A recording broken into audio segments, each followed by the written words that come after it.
Hello बच्चों। तो Vihaan classes में आप सभी लोगों का स्वागत है। हम लोग मित्रता चैप्टर कंप्लीट कर लिए हैं और आप लोगों ने उसकी जो रेखांकित पद की व्याख्या थी, रेखांकित पंक्तियों की, उसकी व्याख्या आप लोगों ने कंप्लीट कर लिया और वहाँ पर जो क्वेश्चन दिए गए हैं उसको भी आप लोगों ने कंप्लीट कर लिया होगा।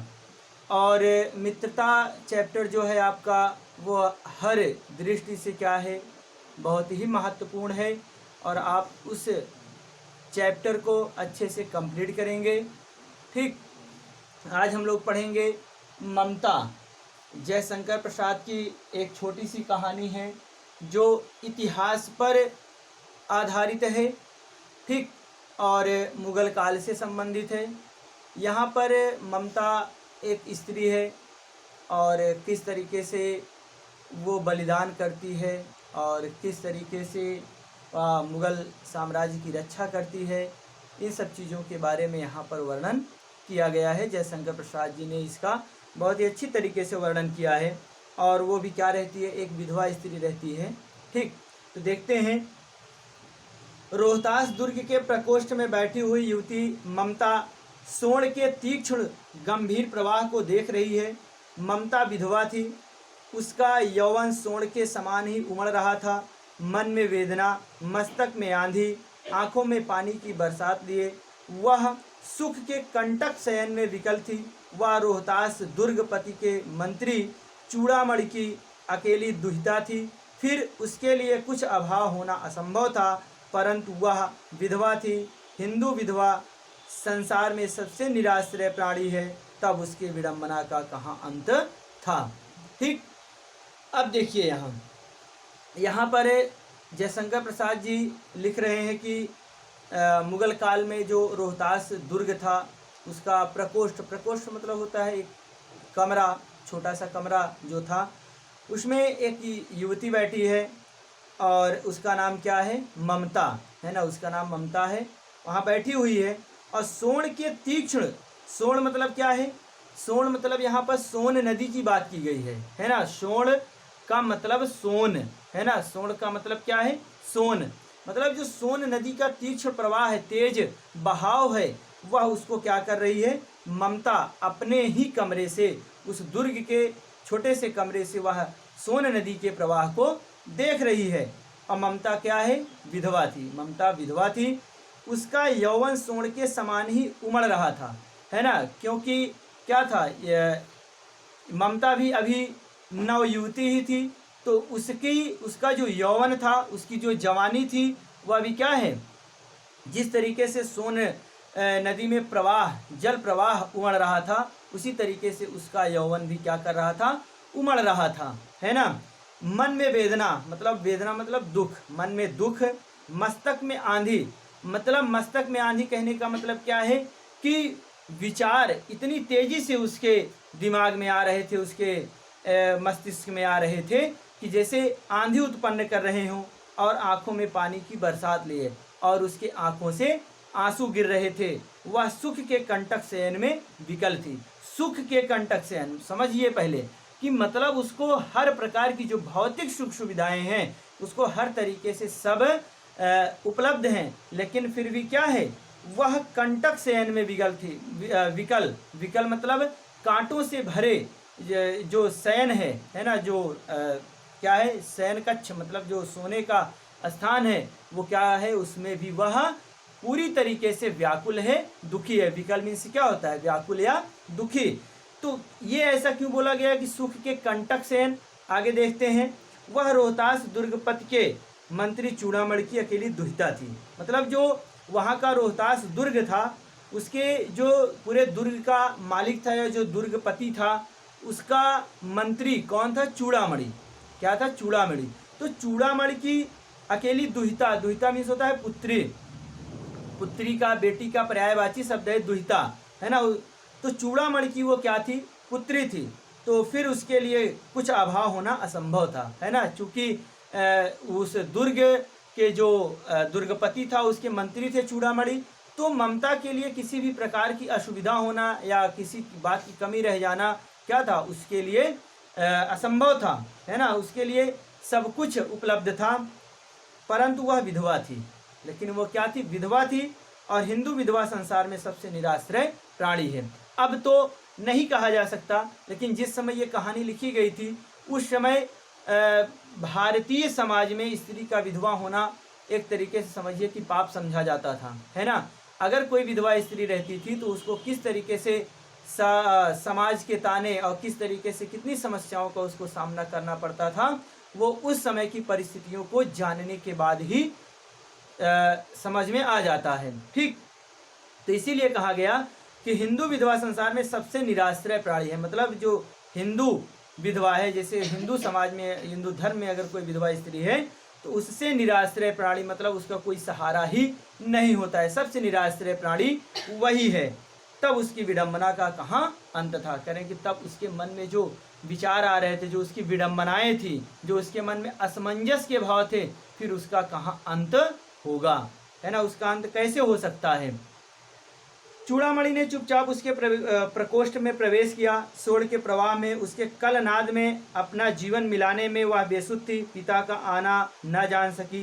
चूड़ामणि व्यथित हो उठे। स्नेह पालिता पुत्री के लिए क्या करें, यह स्थिर न कर सकते थे। लौटकर बाहर चले गए। ऐसा प्रायः होता, पर आज मंत्री के मन में बड़ी दुश्चिंता थी। पैर सीधे न पड़ते थे, है ना। कहने की चूड़ामणि ने चुपचाप उसके प्रकोष्ठ मतलब उसके कमरे में प्रवेश किए। और जो ममता थी वो क्या थी? सोन के प्रवाह में, सोन मतलब सोन नदी के प्रवाह में, जो सोन नदी के जल का बहाव था उसमें क्या कर रहे थे? उसके कलनाद में, मतलब जो उसके कलकल की आवाज़, नदी के जल की जो कलकल की आवाज़ आ रही थी उसमें अपना जीवन मिलाने में बेसुध थी।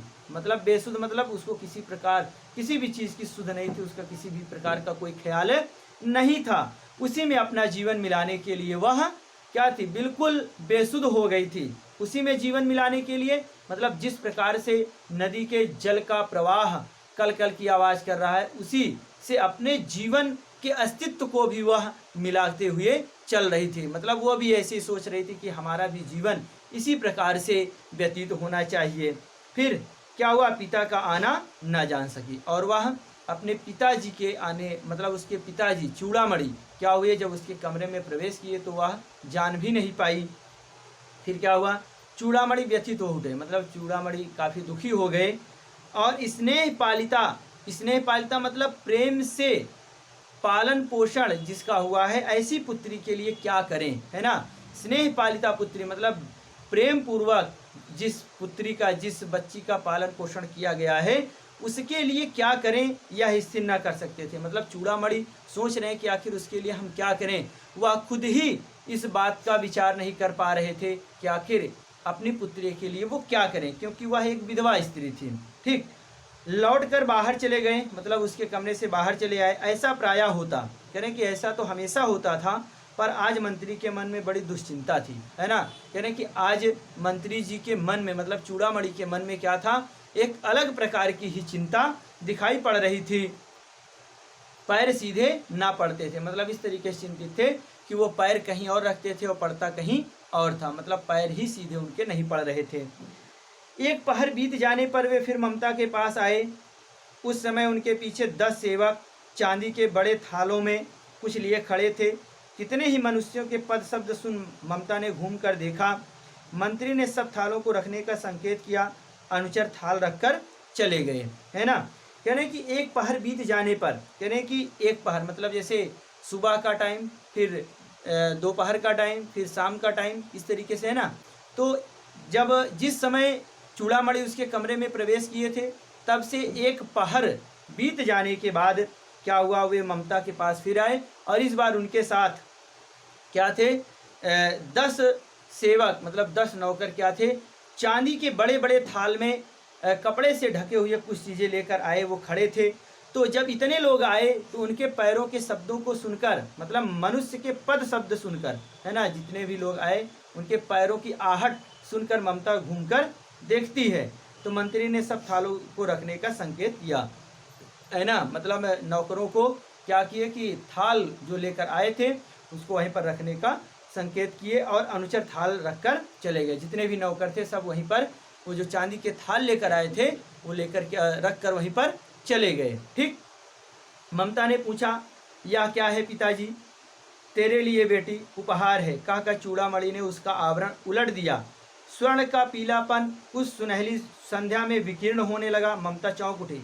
इतना स्वर्ण, यह कहाँ से आया? चुप रहो ममता, यह तुम्हारे लिए है। तो क्या आपने म्लेच्छ का उत्कोच स्वीकार कर लिया? पिताजी यह अनर्थ है। अर्थ नहीं, लौटा दीजिए। पिताजी हम लोग ब्राह्मण हैं, इतना सोना लेकर क्या करेंगे? इस पतनोन्मुख प्राचीन सामंत वंश का अंत समीप है बेटी। किसी भी दिन शेर शाह रोहिताश्व पर अधिकार कर सकता है। उस दिन मंत्रित्व ना रहेगा, तब के लिए बेटी, है ना। अब क्या हुआ, तो जब ममता ने देखा तो उसने पूछा कि पिताजी ये क्या है? तो चूड़ामणि ने कहा कि बेटी ये तुम्हारे लिए उपहार है। और उन्होंने इतना कहते हुए क्या किया, जो थाल पर आवरण, जो कपड़े लगे हुए थे जिससे ढका गया था, उसको आवरण को हटा देते हैं तो उसमें पूरे के पूरे सोने के क्या थे, हीरे जवाहरात, स्वर्ण मुद्राएं उसमें पूरा भरी हुई थी। और इतना भरी हुई थी कि उसकी चमक से शाम के समय क्या था कि पूरा का पूरा वो कमरा जो था, वो पूरा का पूरा जो उसका प्रकोष्ठ था, जो कमरा था, वह उस पीलेपन से पूरा जगमगा गया। मतलब संध्या में विकीर्ण होने लगा, मतलब उसकी जो चमक थी वो फैलने लगी। तो ममता चौंक उठी, पूछने लगी इतना स्वर्ण, इतना सोना कहाँ से आया? तो उन्होंने कहा कि ऐसा है कि तुम चुप रहो, है ना, ऐसा है कि तुम चुप रहो, ठीक, यह तुम्हारे लिए है। कह रहे हैं कि यह तुम्हारे लिए है। तो क्या आपने म्लेच्छ का उत्कोच स्वीकार कर लिया? उत्कोच मतलब वो क्या होता है, घूस या रिश्वत, है ना। तो ममता कह रही है तो क्या आपने म्लेच्छ मतलब होता है जो गंदे व्यक्ति हैं, है ना। म्लेच्छ मीन्स क्या होता है, असभ्य, गंदे व्यक्ति। कहने का मतलब जो इतिहास में मध्ययुग में जो विदेशी आए थे उनको भी यहाँ पर लोग म्लेच्छ की संज्ञा देते थे। तो वही ममता कह रही है कि जो विदेशी आक्रांता हैं, क्या आपने उनसे जो घूस मिला, जो रिश्वत मिली, आपने उसको स्वीकार कर लिया? कह रहे पिताजी यह अनर्थ है, अर्थ नहीं। कह रहे पिताजी यह बहुत ही गलत कार्य है, यह अर्थ नहीं है, ये सही कार्य नहीं है, लौटा दीजिए। ममता कह रही है कि पिताजी इसे आप लौटा दीजिए। कह रहे पिताजी हम लोग ब्राह्मण हैं, इतना सोना लेकर क्या करेंगे, है ना। ममता कह रही है कि पिताजी हम लोग तो ब्राह्मण हैं, इतना सोना लेकर आखिर क्या करेंगे, है ना। ब्राह्मणों को तो केवल 2 समय भिक्षा मिल जाएगी, तब भी हमारा गुजारा हो जाएगा, इतने धन की हमें ज़रूरत नहीं है, ठीक। फिर कह रहे हैं कि इस पतनोन्मुख प्राचीन सामंत वंश का अंत समीप है बेटी। अब यहाँ पर चूड़ामणि कह रहे हैं कि बेटी ये जो हम लोगों का प्राचीन सामंत वंश है, अब इसका अंत निश्चित है। इसका पतनोन्मुख मतलब है यह पतन की ओर अग्रसर है, ठीक, और इसका अंत भी होगा। तो किसी भी दिन शेरशाह रोहिताश्व पर अधिकार कर सकता है। चूड़ामणि कह रहे हैं कि बेटी शेरशाह क्या है, इस रोहतास के दुर्ग पर कभी भी आक्रमण करके अपना अधिकार कर सकता है। तो उस दिन ना तो हमारा मंत्री पद रहेगा, तब के लिए ये है। कह रहे हैं कि बेटी जब हमारा मंत्री पद भी नहीं रहेगा, तब के लिए हमने इसे लिया है और ये तुम्हारे लिए ही है। तो कह रहे कि हे भगवान, तब के लिए, विपद के लिए इतना आयोजन, परम पिता की इच्छा के विरुद्ध इतना साहस। पिताजी क्या भीख ना मिलेगी? क्या कोई हिंदू भूपृष्ठ पर ना बचा रह जाएगा जो ब्राह्मण को 2 मुट्ठी अन्न दे सके? यह असंभव है। फेर दीजिए पिताजी, मैं कांप रही हूँ, इसकी चमक आंखों को अंधा बना रही है। मूर्ख है, कहकर चूड़ामणि चले गए। दूसरे दिन जब डोलियों का तांता भीतर आ रहा था, ब्राह्मण मंत्री चूड़ामणि का हृदय धक धक करने लगा। वह अपने आप को न रोक सका। उसने जाकर रोहतास दुर्ग के तोरण पर डोलियों का आवरण खुलवाना चाहा। पठानों ने कहा यह महिलाओं का अपमान करना है। बात बढ़ गई, तलवारें खिंची, ब्राह्मण वहीं मारा गया और राजा रानी और कोच सब छली शेरशाह के हाथ पड़े। निकल गई ममता। डोली में भरे हुए पठान सैनिक दुर्ग भर में फैल गए, पर ममता ना मिली, है ना। अब देखिए ममता कह रही है कि हे भगवान, तब के लिए, विपद के लिए, मतलब जब आपके पास कोई पद ही नहीं रहेगा, ना आपके पास मंत्री का पद रहेगा, तब के लिए आप इतनी व्यवस्था कर रहे हैं, इतना आयोजन कर रहे हैं। कह रहे हैं कि परम पिता की इच्छा के विरुद्ध इतना साहस, मतलब परम पिता मतलब ईश्वर, है ना। कह रहे हैं कि ईश्वर के इच्छा के बिना आपने इतना साहस किया, इतना गलत कार्य किया है। कह रहे कि पिताजी क्या भीख ना मिलेगी।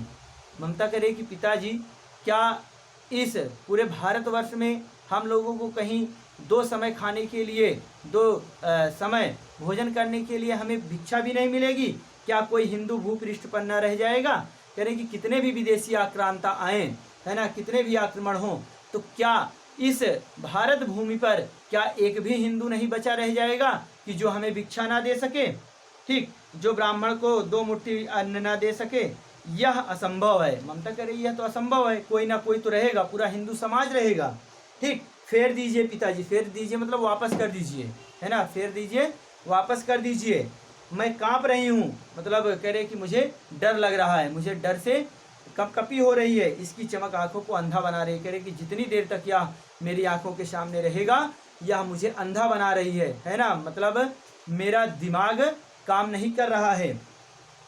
तो चूड़ामणि इतना कह दिए कि मूर्ख है ना, कहने का मतलब ही या इसके अंदर सोचने समझने की इतनी क्षमता है नहीं। ठीक, ये मूर्ख है।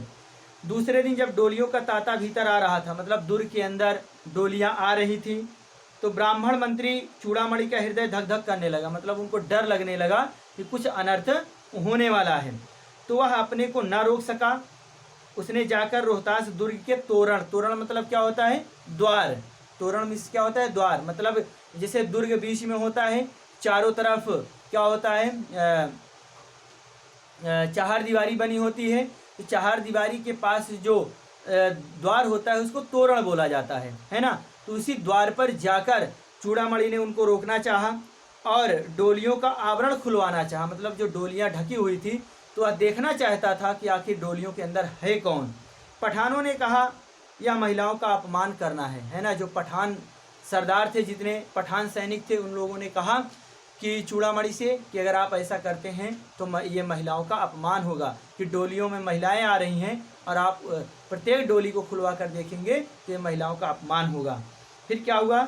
बात बढ़ गई, है ना, मतलब जब वहाँ पर डोलियों का आवरण नहीं हटाया गया तो वहाँ पर बात बढ़ गई, तलवारें खींची, ब्राह्मण वहीं मारा गया, मतलब चूड़ामणि क्या हो गए? वहीं पर मारे गए। ठीक, कारण क्या था कि उस पूरे के पूरे जो डोलियां आई थी उसमें सैनिक थे, है ना, शेरशाह के क्या थे? पूरे के पूरे सैनिक थे, पठान सैनिक थे उसमें, है ना। तो बातें जब बढ़ी तो वहीं पर क्या हुआ? चूड़ामणि मारा गया।